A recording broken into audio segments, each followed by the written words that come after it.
All right, let's take a look at these polls. At 28 past the hour, a live look at Washington, D.C. The sun has yet to come up, but over half of Americans say they approve of the House Democrats' impeachment inquiry into President Trump.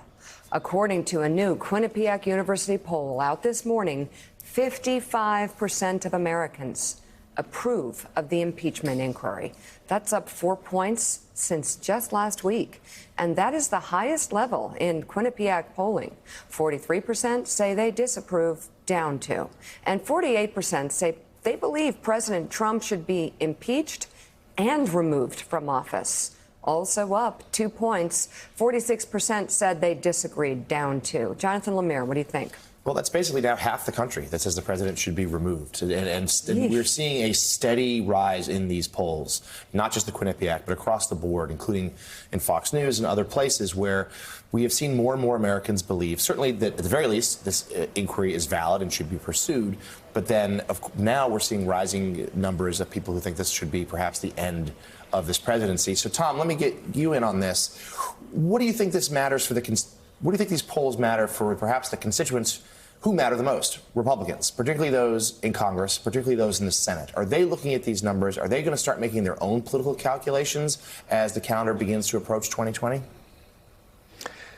The interesting thing, of course, is when you look at the national poll and you get about half of the country thinking about impeachment, that's not the Republican base. And what's really clear, the first segment we asked, where's Pompeo? And, why is the White House going with these kind of stories about radical bureaucrats? They're playing to the base. They think their firewall against impeachment is that the base will keep the Republican elected officials so terrified that they won't go far enough, that they won't support the impeachment of the president, and that they certainly won't vote to convict and remove him. But at some point, even the Republicans have to start thinking about the degree to which the president is a liability and whether they're better off without him. I mean, we saw this, back in the Nixon impeachment, that all of the Republicans were going right to the wall for the president right up until the minute that they weren't. What's interesting about those numbers as well is that Trump has managed to get to where Nixon was literally within about a month of resigning the presidency. I still think that the impeachment numbers are always going to reflect the approval numbers, and the approval numbers probably have a floor somewhere in the high 30s because of the nature of the Trump movement. So you may not see, I keep saying that the Democrats ought to move forward because you just may not see numbers change all that much beyond this, unless, again, of course, you never know. The president can always make those numbers move by doing yet something else impeachable or admitting to another crime. So, Eddie, I understand we're talking about politics. I understand politicians are going to put their finger in the wind and look at polls before they decide what they're going to do or what they're going to support. But they could just read the 15 pages, too, from Bill Taylor and put it together with the whistleblower report and the summary of the phone call between President Trump and President Zelensky and the text messages we saw. You maybe shouldn't have to wait for a poll to tell you that something isn't right here. All of that presupposes, Willie, that we have a majority of statesmen and women in the Congress, that we have people of character who aren't just simply interested in their own professional well-being, right, and who are actually committed to the country and the country's well-being and the state of our democracy. And what we've seen over the course of these 2+ years is that we have in some ways a deficit of leadership, a deficit of character, a deficit of decency in the country, and particularly in Washington, D.C. And so it's not just simply the 15-page report, it's the so-called transcript, it's the whistleblower. I mean, the evidence is in plain sight. So I'm not hopeful that we will see politicians morph into statesmen and women.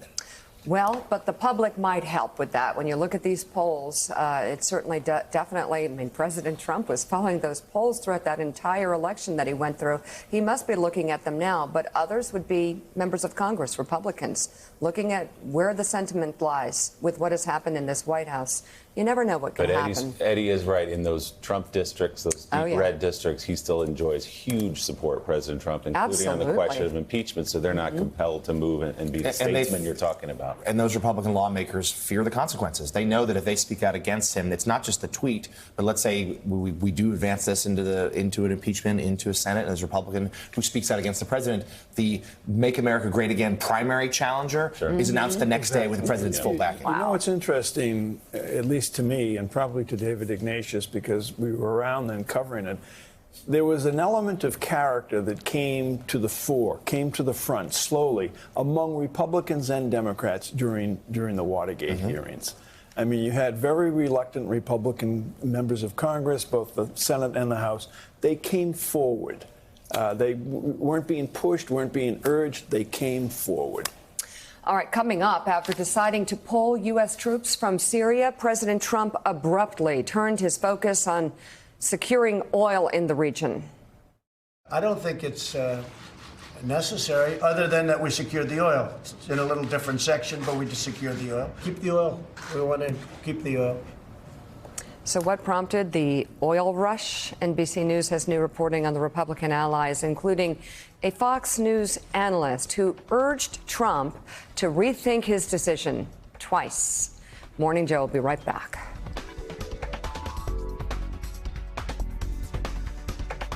Thanks for checking out MSNBC on YouTube, and make sure you subscribe to stay up to date on the day's biggest stories. And you can click on any of the videos around us to watch more from Morning Joe and MSNBC. Thanks so much for watching.